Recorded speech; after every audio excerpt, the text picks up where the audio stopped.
Hey, what's up? It's me, Jessica Jane. I was just wondering if you've ever sat and thought to yourself, Jessica, what do most men get wrong about women? Well, if so, I'm glad you asked, because that's what this whole channel is, right? Helping you guys better understand us so that you can finally get us. Because we want you to get us, I promise you. And to make sure you never miss out on another opportunity to hear where you might be losing us and how to get us instead, or another one of my videos, don't forget to hit that subscribe button with that notification bell. Okay, so I can't tell you guys enough how low the bar is for us women nowadays. Only problem is what y'all think is attractive and desirable to us ladies couldn't be further from the truth. And to find out just how attractive you are to the women you actually want, make sure you take my quiz right now, jessicajdating.com/quiz, so you can see how attractive you are based on what we women actually find attractive and desirable, and what you could do about it if you want to be more wanted by the women you want. Okay, so a couple days ago, I should have delivered this video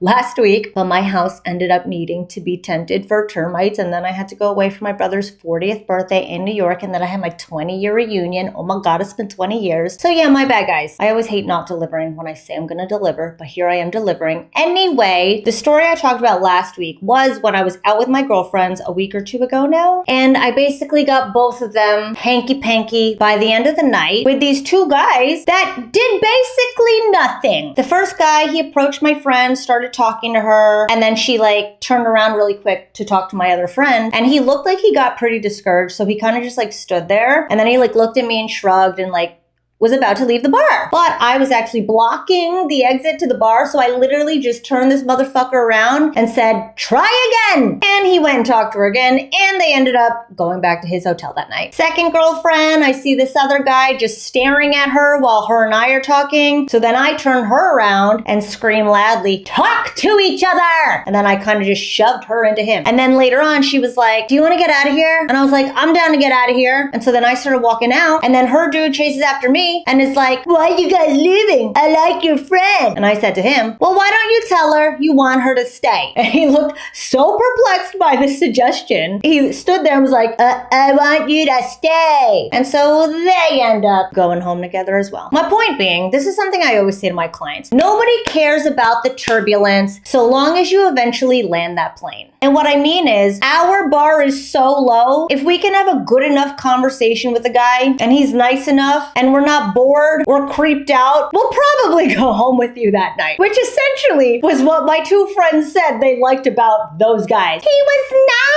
nice. Literally nothing else. And they tried. So one thing I want to tell you about turbulence in conversations, if you find yourself at a point where you can tell, oh shit, this isn't going right. Maybe she looks like she's getting bored. Maybe you're starting to feel a little bit of awkwardness. I'm not talking about sexual tension. I mean, you feel like you're trying to make a conversation happen. One of three things is going on. Get a pen and paper, write this down. If you feel like there is turbulence in this conversation, you are either 1, over talking about yourself, 2, over questioning/over focusing on her, or 3, talking about things like your jobs or geography or things you both have in common, or TV shows. You're talking at length about things that have nothing to do with the two of you, except this is the thing you're fucking talking about right now. Because doing any one of these 3 things takes away from the dynamic. Di meaning two. The both of you's namic.